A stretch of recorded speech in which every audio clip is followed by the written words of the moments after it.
So out this morning in a fairly strong easterly wind, and although it's a lovely day, it's actually, as you can imagine, the wind's quite cool. But this is just like a local loch, and really I'm just out for a picnic lunch. But I'll throw the flies through it as I go past.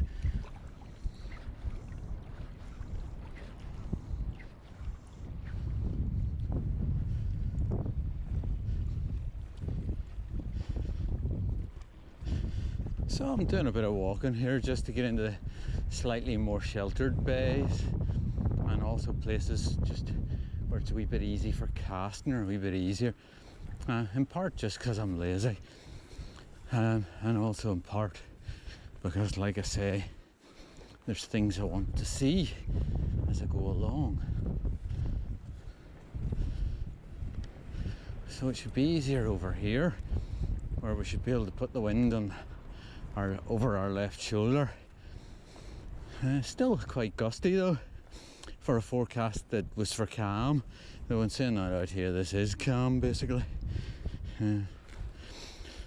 Doesn't mean to say it isn't a pain to cast in though.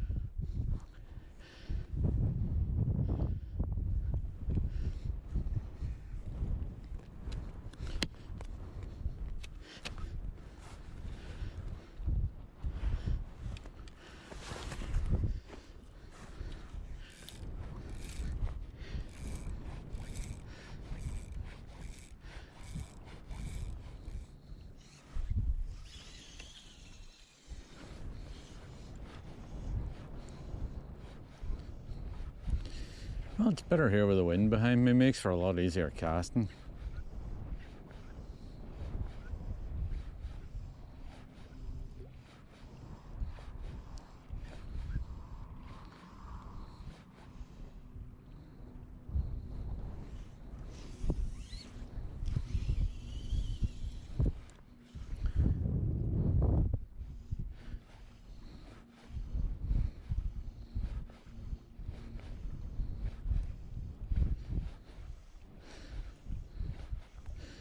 This loch's very deep, so even in wee bays like this, there can be a considerable depth of water quite close into the bank, and you can probably see that here with the sun on the rocks.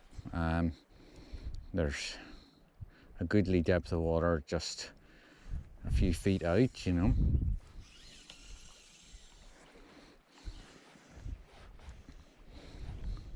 Locally, this loch's said to fish best in the dark or well into the evening. And there's probably a lot of truth in that. I suspect the big fish lie in the big holes and probably don't venture out until it gets dark and they feel a bit safer.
Well, you can't beat sitting out here with a cup of tea. And in a minute or two we'll have a few more wee casts, though it's not looking very hopeful. And to be honest, the wind's coming round less and less favourable for me. And then we'll go over there in that hill, sort of, it's just about in line with behind my cup of tea from where you are, I'd guess. And look at a stone circle and some glacial erratics. I like to see them, they're interesting and instructive.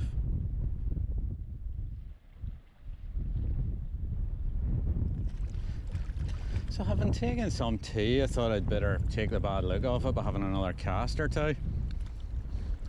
Just to kind of pretend that I'm actually fishing, you know.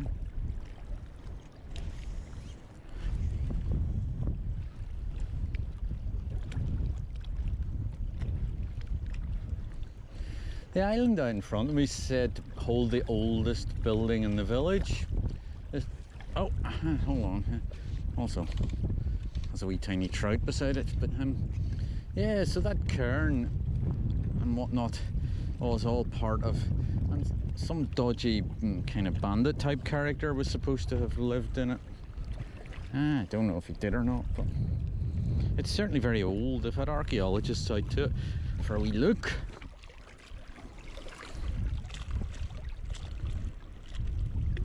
Well, there we go, we're a wee bit tangled.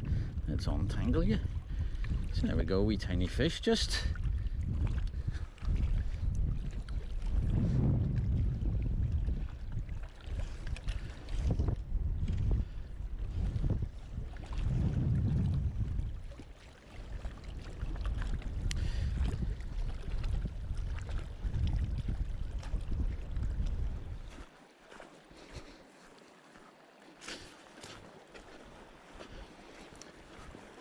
We'll keep walking around a wee bit further and see if we can't maybe catch another wee fish or two in the process. But like I say, I want to see the stone circle and various other things like that.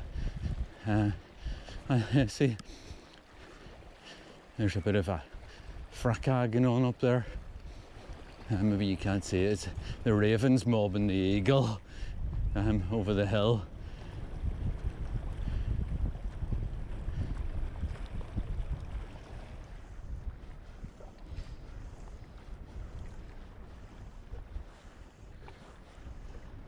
Oh well, now a collection of eagles have turned out in support of their pal that was being mobbed by the ravens.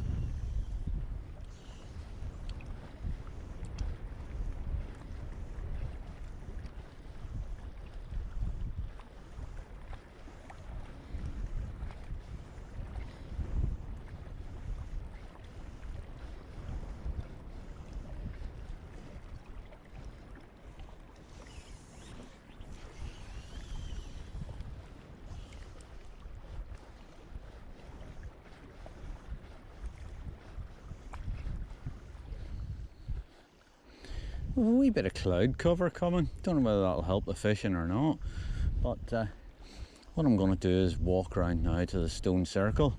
We'll not get much fishing around there.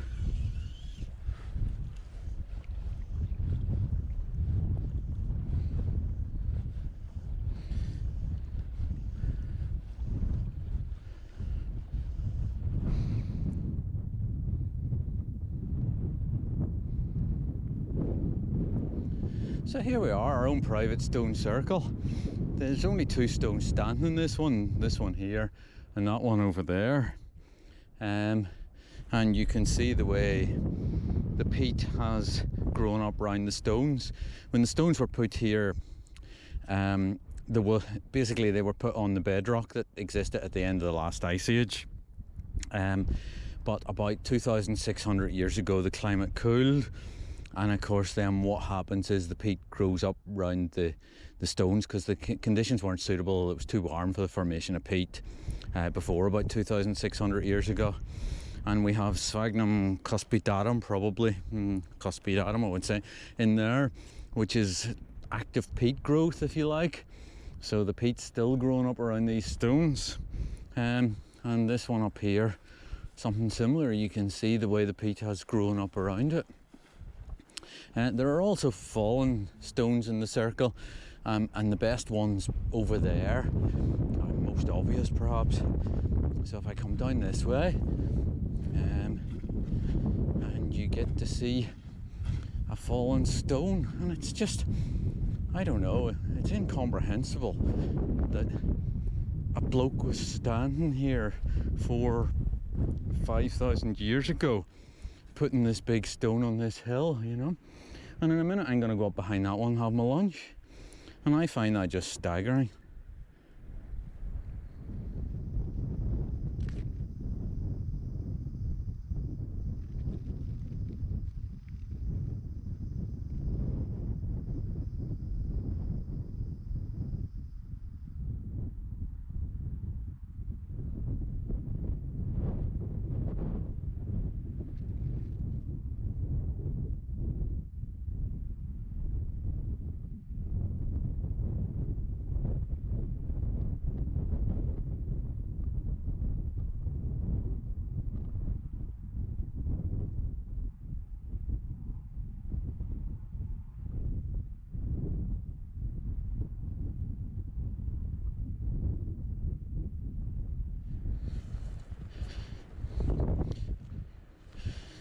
So, having looked at the man-made stone circle, now I come up here to look at this glacial erratic. This dropped off the ice probably nearly 10,000 years ago, and as you can see there's a few others around it, and there's a lot of them here, you know. But it is interesting that this is like another step in the history of the universe, you know. This dropped off the ice, and then, I don't know, probably 6,000 years later somebody put up the stones in the stone circle, and then maybe 2,000 years after that the peat grew up around the stone circle. Really quite remarkable. This one's quite interesting because it balances, and many of them do, balances on a wee tiny stone. I don't know if you can see that, you see, but there's a wee tiny stone in there that holds it up.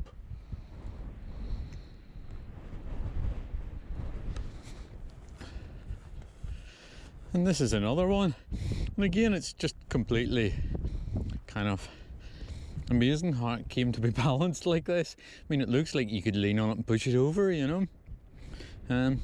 But it's been there for about 10,000 years, maybe not quite, but it's been there for a long time, you know, and it's just waiting to fall over, and yet it won't.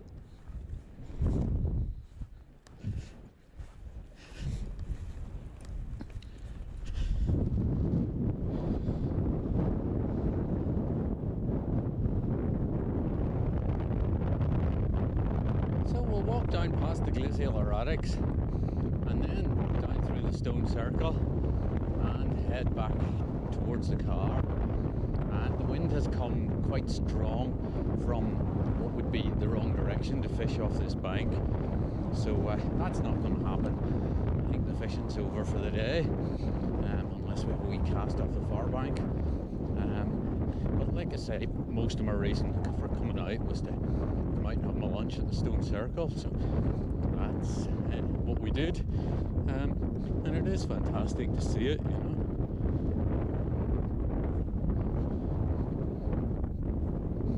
There we go. Stone circle in juxtaposition with glacial erratics. Really quite remarkable.